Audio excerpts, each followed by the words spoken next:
Panorama group, जो सोचता है वो करता है। आपके अपने सपनों का आशियाना। नमस्कार, हमारा नाम है समरीन और आपने देखना शुरू कर दिया है लाइव सिटीज। देखिए 14 तारीख को बिहार विधानसभा चुनाव के परिणाम आए और आपने देखा कि महागठबंधन को करारी हार मिली है, जिसके बाद सबकी निगाहें तेजस्वी यादव पर टिकी हुई थी और सब यही जानना चाह रहे थे कि तेजस्वी यादव क्या बोलेंगे। लेकिन आपने देखा है कि तेजस्वी यादव बिल्कुल साइलेंट पड़ गए हैं। आप लगातार देख रहे हैं कि तेजस्वी यादव ना तो लोगों से मिल रहे हैं और ना ही तेजस्वी यादव मीडिया के सामने आ रहे हैं। तो ऐसे में अब कई तरह के सवाल हैं जो बार बार पूछे जा रहे हैं। सब यही जानना चाह रहे हैं कि आखिर तेजस्वी यादव करना क्या चाह रहे हैं, तेजस्वी यादव के मन के भीतर चल क्या रहा है। और सबकी निगाहें इस बात पर भी टिकी हुई हैं कि आगे आगे राजद और आगे आगे तेजस्वी क्या कुछ करेंगे। देखिए आज हम इसी मुद्दे पर चर्चा करेंगे, लेकिन उससे पहले आप इस फ्रेम को देखिए। इस फ्रेम में आपको एक तरफ नजर आ रहे होंगे सीनियर जर्नलिस्ट ज्ञानेश्वर जी और वहीं आपको दूसरी तरफ दिखाई दे रहे होंगे हमारे सहयोगी वसीम। तो आइए फिर बिना देरी के इस चर्चा की शुरुआत करेंगे। सबसे पहले ज्ञानेश्वर जी आपसे समझेंगे। आप सब जानना चाह रहे हैं कि तेजस्वी के मन के भीतर क्या चल रहा है, कहाँ गायब है और क्यों गायब है तेजस्वी यादव। देखिए समरेन जी, क्या चल रहा है मुझे नहीं पता, ठीक है ना, लेकिन क्या चलना चाहिए। विपक्ष को मजबूत होना चाहिए। चुनाव में विपक्ष कमजोर हुआ है, यह सच है। और देखिए, तेजस्वी यादव चुनाव परिणाम के बाद घर से नहीं निकले हैं। 13 तारीख की रात को उन्होंने क्या कहा था, किस तरीके से बेईमानों को धमकाया था, वह बात भी मुझे याद है, आपको भी याद होगा, वसीम को भी याद होगा। तो सबसे पहले तो आपको घर से निकलना होगा, कोप भवन में बंद नहीं रहना होगा। और देखिए, जो घर के झगड़े हैं उन्हें खत्म करने होंगे। घर और पार्टी को अलग अलग मानना होगा। और देखिए, तेजस्वी यादव के लिए चुनौतियां क्यों गंभीर है। नीतीश कुमार ने हराया है, नीतीश कुमार के नेतृत्व ने हराया है। और जीत के बाद भी आपने चुनाव प्रचार के दरमियान भी देखा था कि तेजस्वी यादव को नीतीश कुमार ने शिकस्त कहां दी थी। नीतीश कुमार की उम्र क्या है, नीतीश कुमार की सेहत कैसी है, तेजस्वी यादव की उम्र क्या है और तेजस्वी यादव कितने ऊर्जावान हैं, यह हम और आप जानते हैं। तो तेजस्वी यादव को चुनाव प्रचार के दौरान ही नीतीश कुमार ने शिकस्त दे दी। मौसम खराब हुआ, हेलीकॉप्टर नहीं उड़ा, तेजस्वी इंतजार करते रह गए और नीतीश कुमार 300 किलोमीटर की यात्रा किए, ठीक है। और रात को वीडियो मैसेज भी रिकॉर्ड किया। देखिए, अब हमने कहा कि मिथक तोड़ रहे हैं नीतीश कुमार जीत के बाद भी। चाहते तो जश्न में, वह भी घर के भीतर। अब तो जो कुछ होना है 5 साल के बाद होना है या बीच में जो परिवर्तन हो। तो नीतीश कुमार के बारे में हम लोग कई कहानियां पिछले कई महीनों से सुन रहे थे कि वह रात को नहीं निकलते हैं, ठीक है जी। वह शाम को 6:30 बजे भुंजा पार्टी खत्म कर देते हैं। लेकिन कल आपने नोटिस किया होगा कि वह देर शाम को 6:30 बजे के बाद बिहार राज्य धार्मिक न्यास बोर्ड के चेयरमैन है रणबीर नंदन, उनकी भतीजी की शादी में शामिल होने को गए। हाँ, तो इस मिथक को भी उन्होंने तोड़ा, इस मिथक को भी उन्होंने तोड़ा। और आज वह पटना में जो एमएलए फ्लैट्स बने हैं उनका निरीक्षण करने पहुंचे। देखिए, इसका आशय हम कहना क्या चाहते थे। नीतीश कुमार मुख्यमंत्री 10वीं बार मुख्यमंत्री बनने के बाद जब उनकी सेहत को लेकर आप तमाम सवाल करते हैं, तब भी वह सामाजिक दायित्वों को जो न्योते हैं उन्हें पूर्ण कर रहे हैं, चाहे सांकेतिक ही सही, सभी जगह तो जाते नहीं थे। अब देखिए, कोप भवन में ऐसे बंद पड़े हैं जिन्हें आगे लड़ना है। तेजस्वी यादव, क्या उनके पास न्योते नहीं होंगे? बिल्कुल। अभी शादी विवाह का सीजन है, लगन का सीजन है, उनके पास भी बहुत सारे निमंत्रण आए होंगे। आप वहां जा सकते थे, आप वहां जा सकते थे और लोगों से घुल मिल सकते थे। जो अपने थे वह समझते कि संकट की घड़ी में भी और जब दुख में है तब भी तेजस्वी यादव हमारे बीच आए। तो यह दिल को जोड़ने की बात होती है। और देखिए जो दूसरी बात हम कहना चाहते हैं, वसीम चूंकि आरजेडी बीट देखते हैं, वह इस बात से सहमत होंगे कि तेजस्वी यादव को अहंकार छोड़ना होगा। हम बड़ी बात कह रहे हैं वसीम। बिल्कुल। अहंकार छोड़ना होगा और मिलनसार बनना होगा। अहंकार छोड़िए, मिलनसार बनिए। मैं पिछले कई दिनों से कठोर बानी, मधुर बानी, मीठा पानी, खारा पानी समझा रहा हूं। बिल्कुल हार्ड और सॉफ्ट। हाँ ठीक है, हार्ड सॉफ्ट। बिल्कुल। अब देखिए ना आप, तेजस्वी यादव से मिलना, हम मिलनसार बनने की बात कर रहे हैं। लालू यादव के बेटे हैं वो, लालू यादव जो जनता के लिए अपने दरवाजे फाटक को खोल कर रखते थे। लेकिन तेजस्वी यादव से मिलना कितना कठिन है, कितना कठिन है। आप पता नहीं वैष्णो देवी की यात्रा की है नहीं की है, वसीम भी किए हैं नहीं किए हैं, सभी धर्म के लोग जाते हैं। बिल्कुल जी। तो वैष्णो देवी के जो पुराने रास्ते थे, जब नए रास्ते नहीं बने थे, तो कहा जाता था कि वैष्णो देवी की चढ़ाई बहुत दुर्गम चढ़ाई है। पहले अर्धकुमारी तो पहुंचो, फिर हाथी मत्था तो पहुंचो, फिर सांझी छत तो पहुंचो, तब वैष्णो देवी के पास पहुंचोगे। तो वैसी ही स्थिति तेजस्वी यादव ने आज की तारीख में भी बना रखी है। पहले शक्ति यादव को पकड़ो या और किसी को पकड़ो, फिर रमीज को पकड़ो या अदनान को पकड़ो, फिर संजय यादव को पकड़ो, तब तेजस्वी यादव, तब तेजस्वी यादव। तो इस रास्ते से राजनीति नहीं होती है, ठीक है ना। इस रास्ते से कॉर्पोरेट कंपनियां चल सकती हैं जी, सीईओ आप बन सकते हैं, ठीक है ना। हाँ, लेकिन इस तरीके से राजनीति नहीं होती। जो लोग मिलने को आते हैं, दिन दिन इंतजार करते हैं, उनकी पीड़ा कैसे गुजरती होगी, कैसे बीतती होगी, इस बात की कल्पना कीजिए। तो सबसे पहले तो आपको मिलनसार बनना होगा। जो दिल के बंद दरवाजे हैं उन्हें खोलना होगा, और जैसे ही यह दरवाजा खोलेंगे, क्या मैं गलत कर रहा हूँ? नहीं, बिल्कुल सर, हाँ? बिल्कुल सही कह रहे हैं। और ज्ञानेश्वर सर ने जो कहा उससे हम भी सहमति रखते हैं जी। मेरा मानना है कि जब आप आगे बढ़ना चाहते हैं और आप कुछ करना चाहते हैं, और बदलाव की बात कर रहे थे चुनाव के वक्त में भी, तेजस्वी यादव को खुद में बदलाव करना चाहिए। और सर, तेजस्वी यादव चुनावी वक्त से पहले अगर उनके बयानों को देखें और सभाओं को देखें, तो तेजस्वी यादव एक बात कहा करते थे कि हमारी उम्र कच्ची है। तो तेजस्वी यादव अभी फिलहाल जिस तरीके से चुनावी परिणाम निकलकर सामने आए, अब लोग भी कह रहे हैं कि तेजस्वी यादव की उम्र कच्ची है, क्योंकि लंबे रेस का घोड़ा अब थक कर बैठ जाए तो उसे कोई ये नहीं कहेगा कि ये रेस में दौड़ सकता है, उसे थकाऊ घोड़ा ही माना जाएगा और थका हुआ घोड़ा माना जाएगा। और तेजस्वी यादव जिस तरीके से थक हार कर मानो बैठ गए हैं, तो लोगों को अब लग रहा है कि क्या तेजस्वी यादव वही तेजस्वी यादव है जो ये कह रहा था चुनावी वक्त से पहले कि मेरी उम्र अभी कच्ची है और मैं लंबे रेस का घोड़ा हूं, मैं मेरी राजनीति पारी जो है वो लंबी है और उम्र कच्ची है लेकिन जुबान पक्की है। हाँ, यह भी कहते थे। बिल्कुल बिल्कुल। मगर अब जिस तरीके से तेजस्वी यादव, और हम खासतौर पर बात करें समीक्षा बैठक पे, तो समीक्षा बैठक में तेजस्वी यादव ने यह माना कि हार का कारण हम अपने आप को मानते हैं, तो तेजस्वी यादव उसमें बदलाव भी नहीं ला रहे हैं।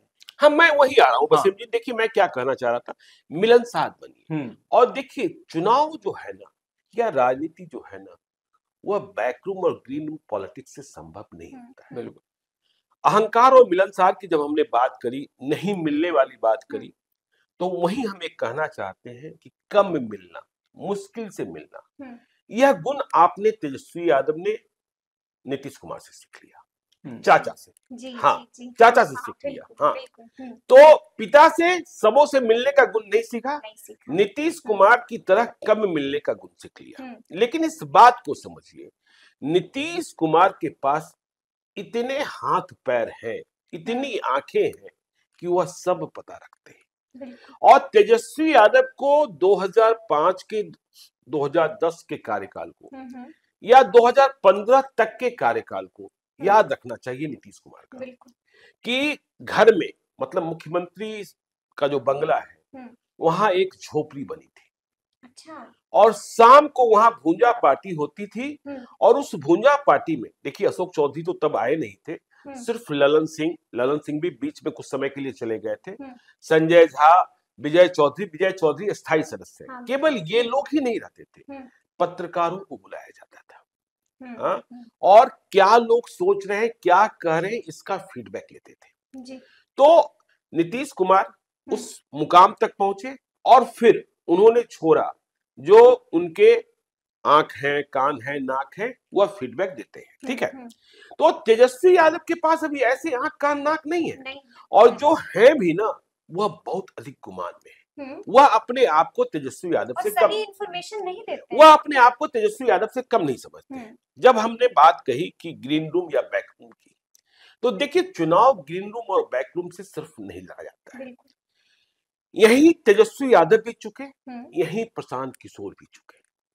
देखिए स्ट्रेटजिस्ट और रणनीति, जिसे हिंदी में कहते हैं, और रणनीतिकार, यह तब काम आता है जब आपके पास वर्क फोर्स हो, जब आपके पास अनुशासित सिपाही हो, अनुशासित कार्यकर्ता हो।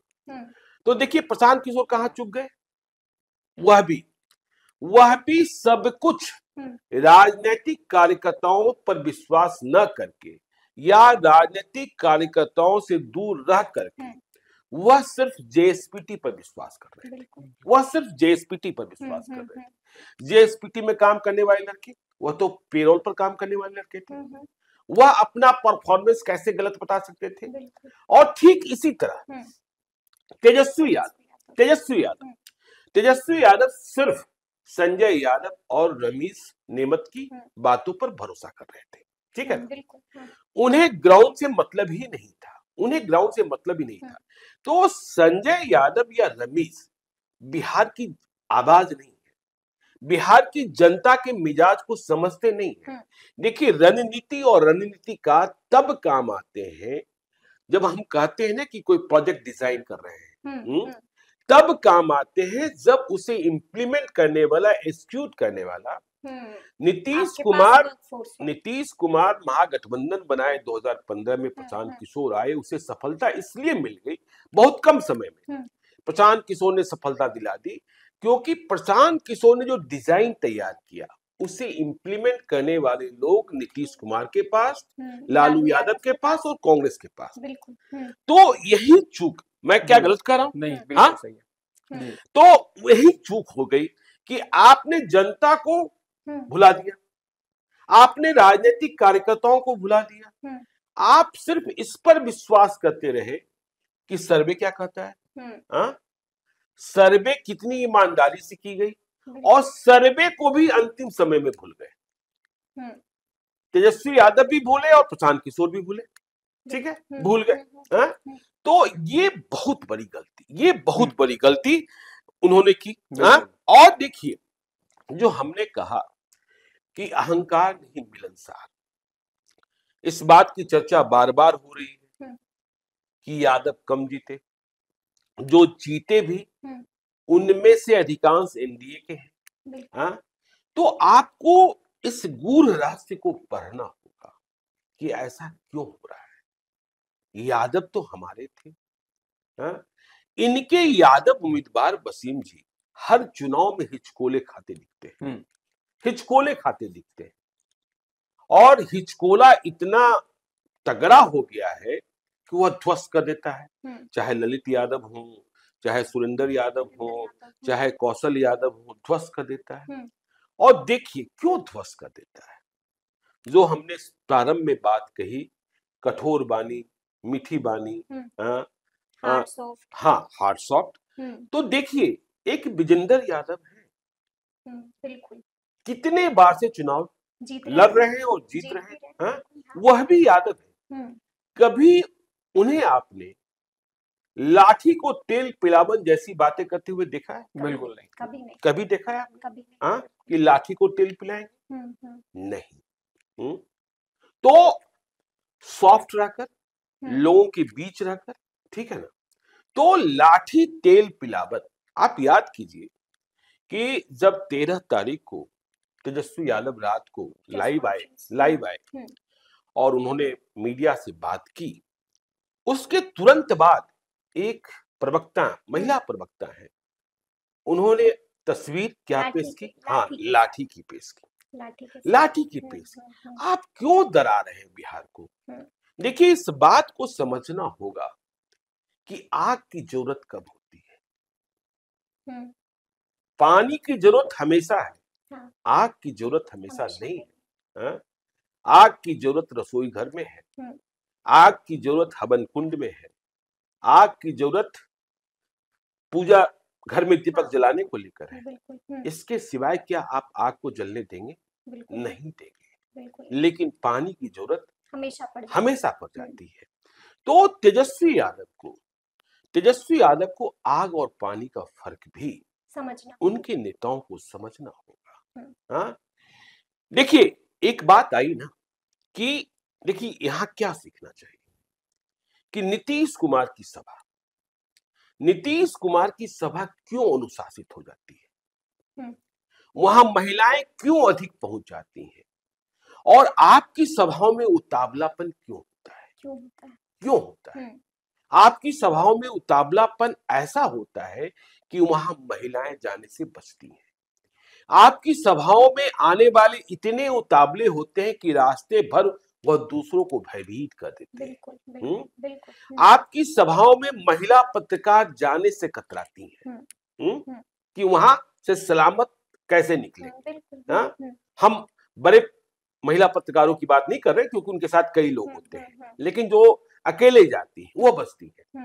लेकिन वही नीतीश कुमार की सभाओं में आराम से हाँ, तो आग और पानी। फिर देखिए, मधुर बानी कठोर बानी। नीतीश कुमार को कभी आपने आग लगाने वाली बातें करते हुए नहीं देखा होगा। और आप जब बोलते हैं ना तो उसमें शोला अधिक होता है, उसमें ज्वाला अधिक होता है, अंगारा होता है। हाँ? तो आग लगाने के लिए माचिस की तीली ही नहीं चाहिए। जब बहुत तेज पत्थर घिसेंगे ना तब भी आग लग जाएगी। हाँ? तो वह जमाना चला गया। ठीक है।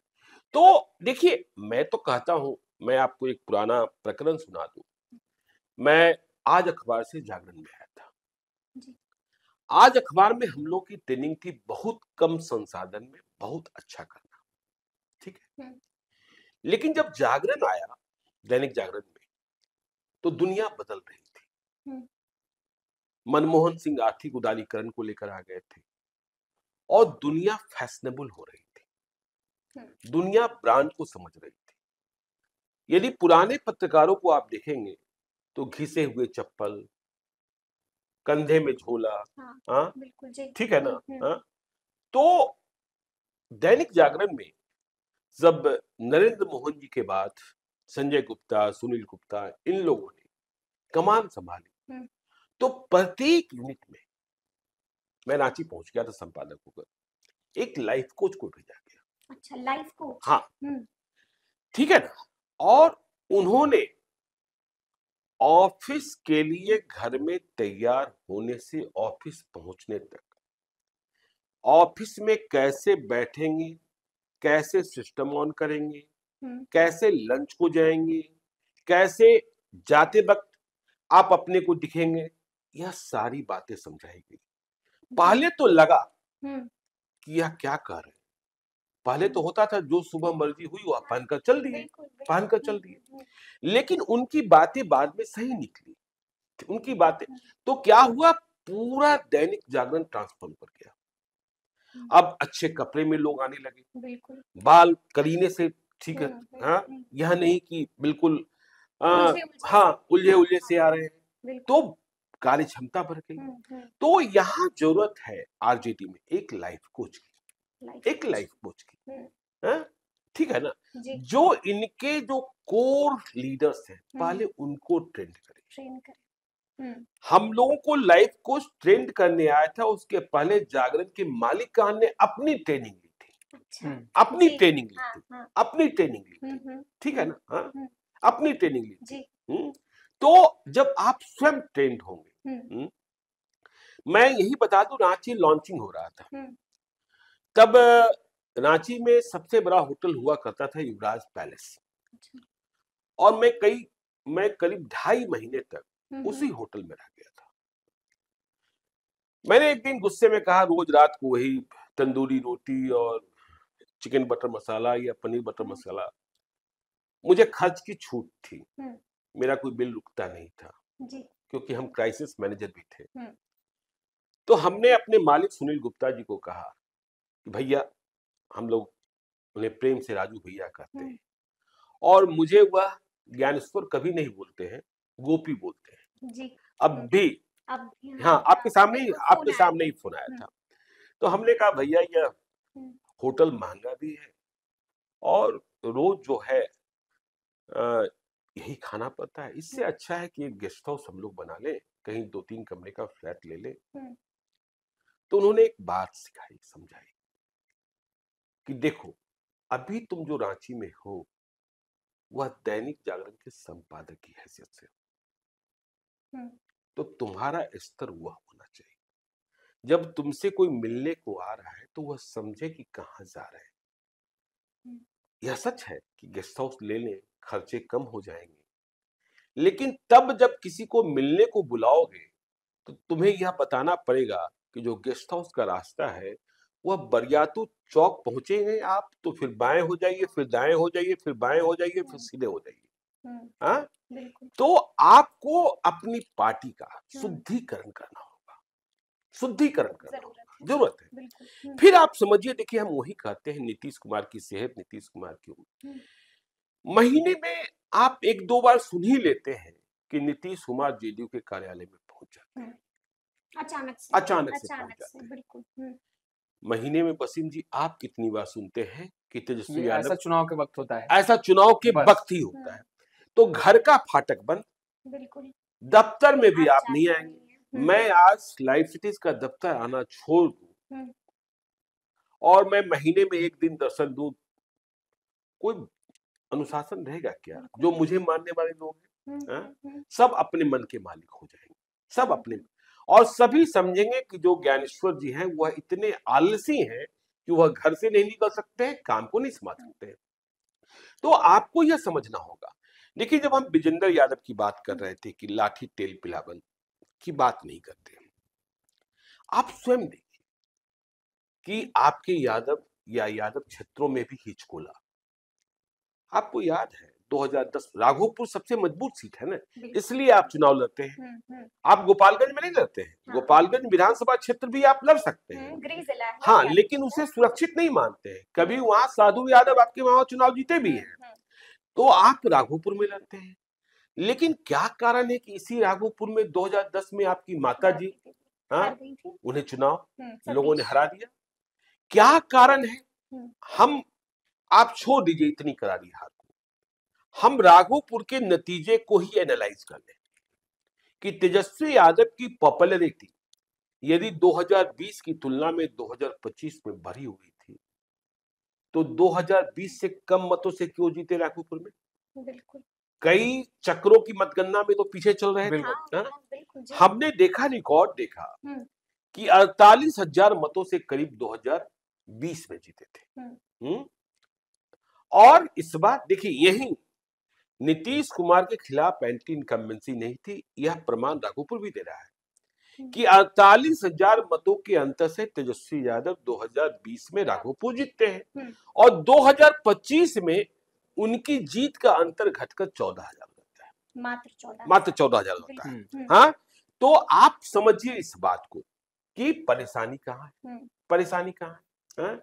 आपको, मतलब हमने कहा ना, शुद्धिकरण करना होगा कि आपको वैसे तमाम लोगों से निजात पाना होगा।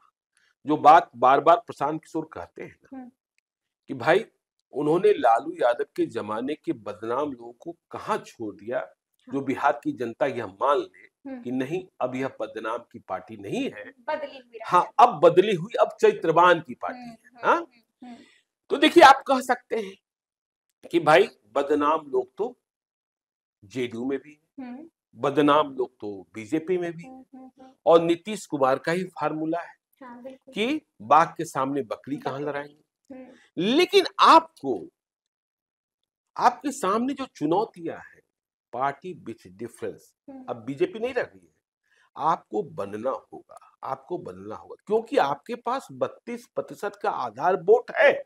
अब उसमें भी ह्रास हो रहा है, बिल्कुल उसमें भी ह्रास हो रहा है। जी। नहीं तो AIMIM सबसे बड़ी पार्टी नहीं बन जाती। क्या वसीम जी? बिल्कुल है? यह मानते हैं ना कि मुसलमानों ने ओवैसी की पार्टी को भी वोट किया? बिल्कुल बिल्कुल किया। सीमांचल में तो लहर सी थी, सीमांचल में लहर सी थी।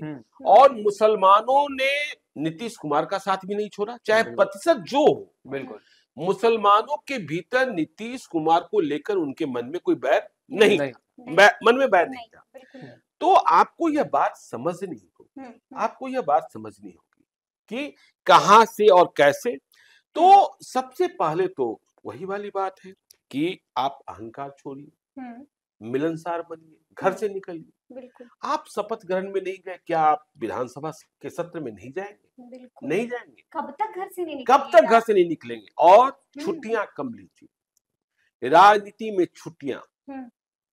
देखिए, ऐसा न हो कि विधानसभा का सत्र 4 या 5 दिसंबर को खत्म हो जाए, उसके बाद आप लंबी छुट्टी पर, क्योंकि आप घर में रहे और वह विपक्ष जिसने एक सीट भी नहीं जीती है, उसने कह दिया कि हम पूरे बिहार के हर वार्ड में अगले 15 महीने तक पहुंचेंगे और हर प्रखंड में हम घेराव करेंगे, धरना प्रदर्शन करेंगे। तो प्रशांत किशोर ने एक रोड मैप बना दिया और उन्होंने यह भी कह दिया कि हम अपनी कमाई का 90% हिस्सा, आपको तेजस्वी यादव जी को यह भी देखना होगा कि उनकी पार्टी में टिकट के समय या ऐसे लेफ्ट राइट करने वाले लोग कौन है, लेफ्ट राइट करने वाले लोग कौन है।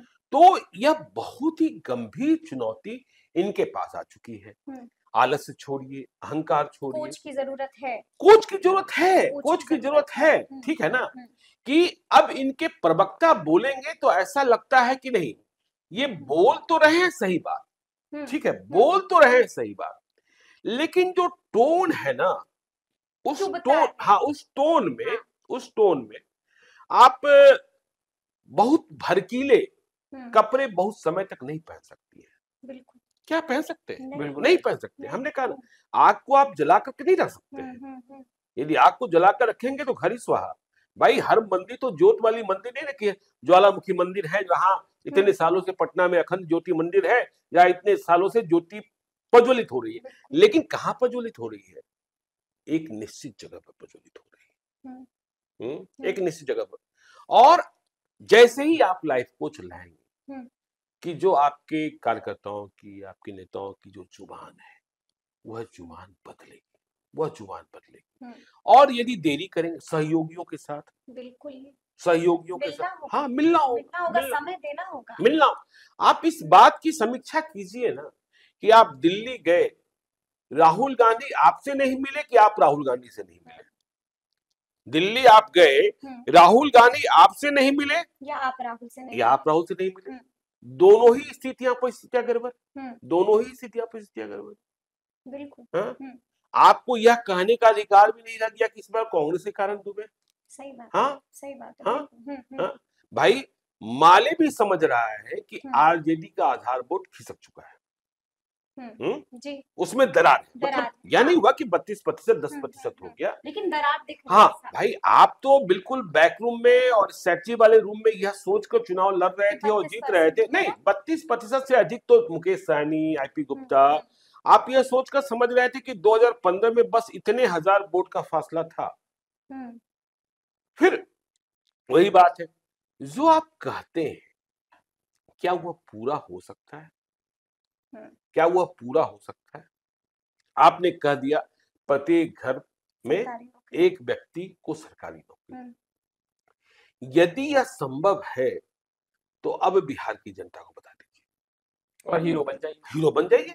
आप नीतीश कुमार की सरकार पर चढ़ जाइए, क्योंकि तब आप कह रहे थे कि भाई यह सरकार जो है कॉपी पेस्ट की सरकार है, हम अभी बताएंगे तो मेरे विजन को यह चुरा लेंगे। अब तो सरकार भी बन गई, अब तो विजन चुराने की बात है नहीं। और 5 साल के बाद मत जगिएगा, 2029 में मत जगिएगा। वोटर लिस्ट पर अभी आपने सुना ना, अजीत अंजुम ने जो पोस्ट किया था, काफी वायरल हो गया, कि वह कहीं गए तो उन्हें स्वतंत्र देव सिंह एक विधानसभा क्षेत्र में मिल गए, उत्तर प्रदेश के मंत्री।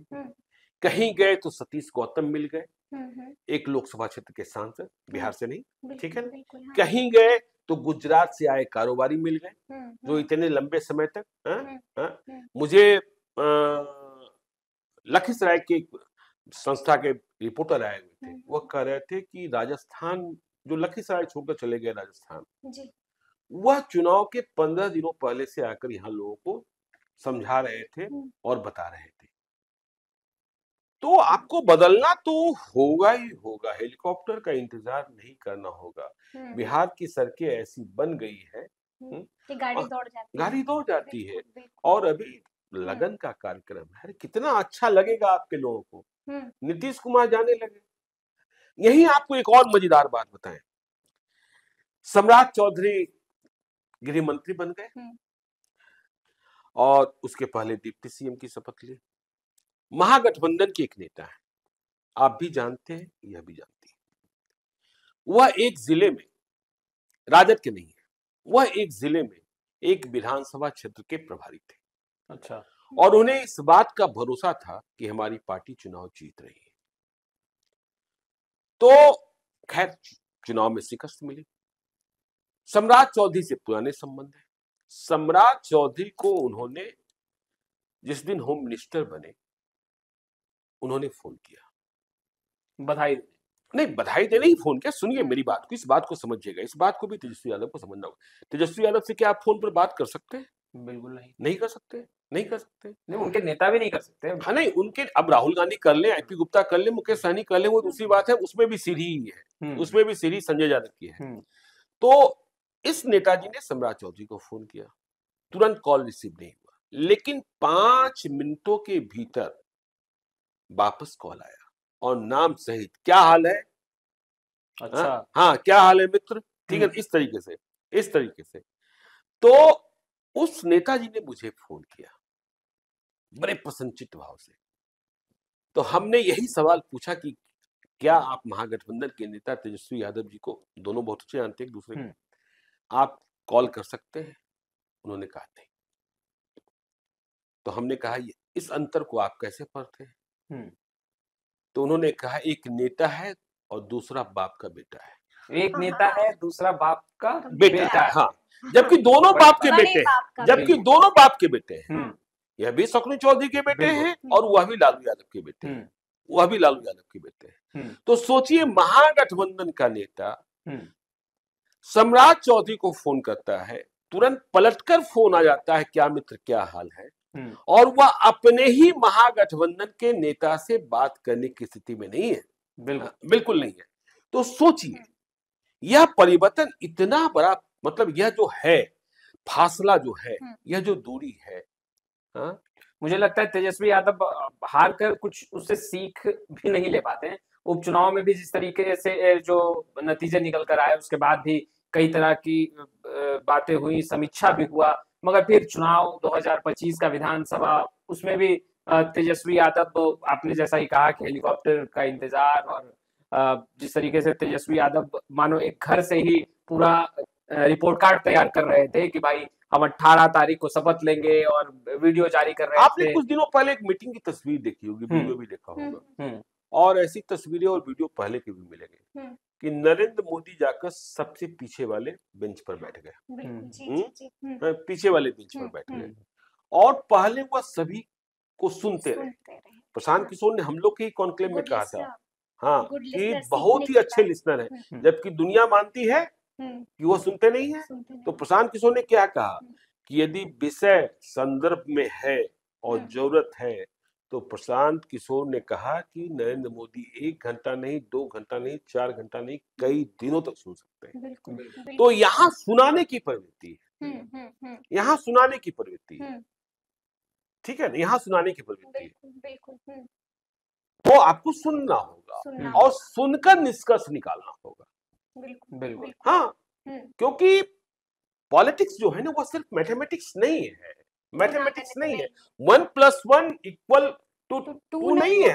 यहाँ 1 1 11 हो जाता है। सही बात, बिल्कुल जी सही बात है। यानी कि बदलना होगा, और कहा भी जाता है कि बदलाव जो है वो संसार का नियम होता है, और बदलाव हमेशा बुरे के लिए नहीं बल्कि अच्छे के लिए भी होता है। तो तेजस्वी यादव को भी बदलना होगा, तो अब देखना होगा कि आगे आगे तेजस्वी यादव क्या कुछ करते हैं और क्या कुछ बड़े बड़े फैसले लेते हैं। तो फिर ये पूरी चर्चा, ये पूरी बातचीत और ये पूरा वीडियो आपको कैसा लगा है, कमेंट करके हमें जरूर बताइएगा।